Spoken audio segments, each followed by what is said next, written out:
Olá, Vitor Ferreira, Caminhando com Cristo, nossa reflexão para esta terça-feira.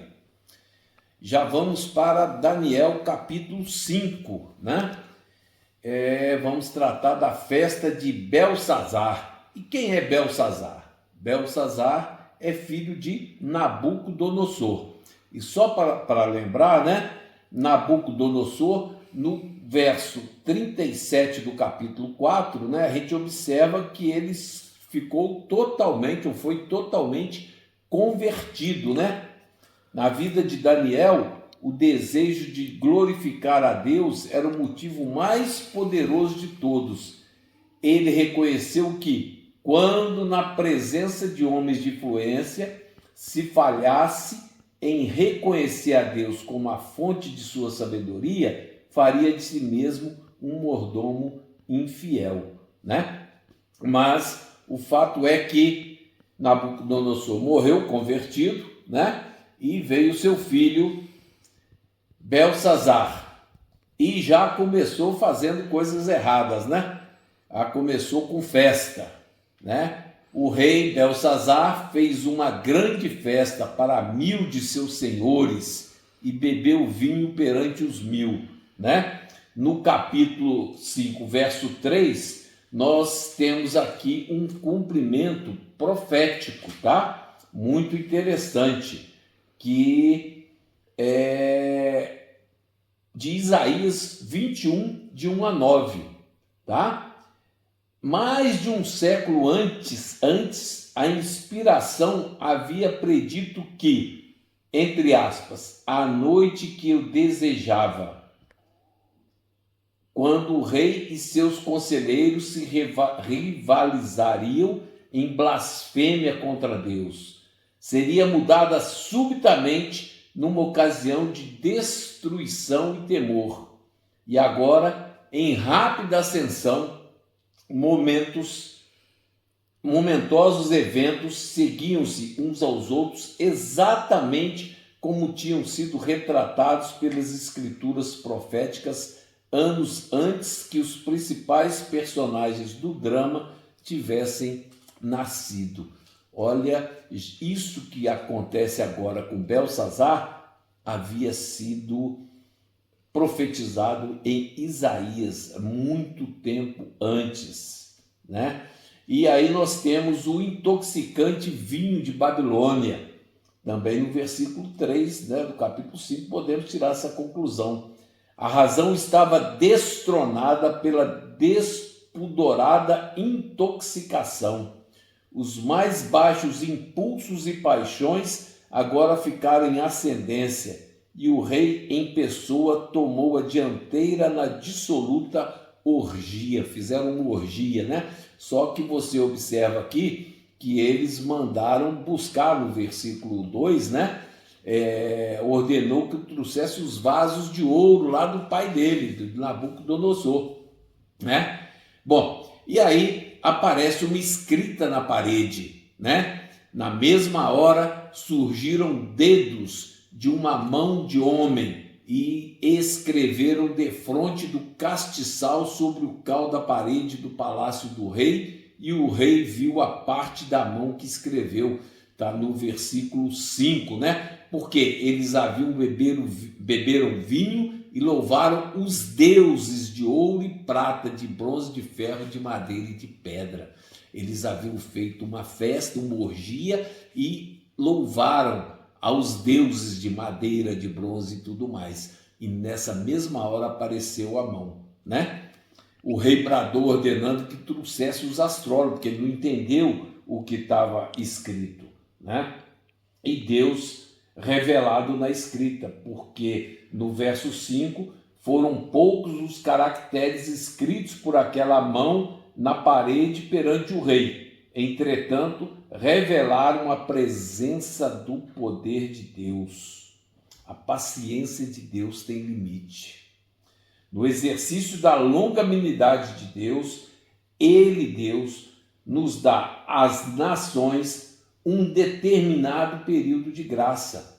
Mas há um ponto que, se for ultrapassado, haverá a visitação de Deus em sua indignação, misericórdia. ele punirá, né? E aí no verso 6, eles são despertados pela sensação do juízo de Deus, misericórdia.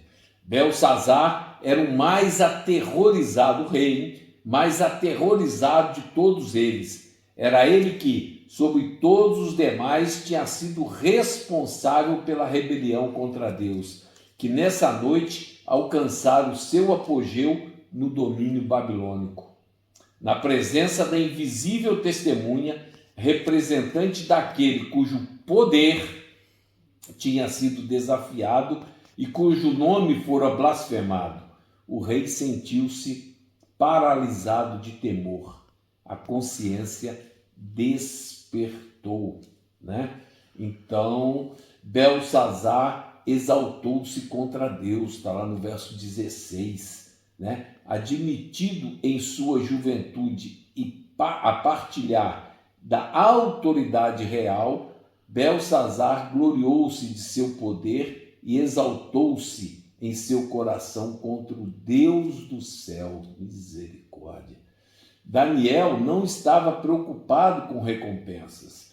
Diante desta aterrorizada aglomeração, no verso 17 do capítulo 5, Daniel, insensível às promessas do rei, permanecia na tranquila dignidade de um servo do Altíssimo, não para pronunciar palavras de adulação, mas para interpretar uma mensagem de condenação.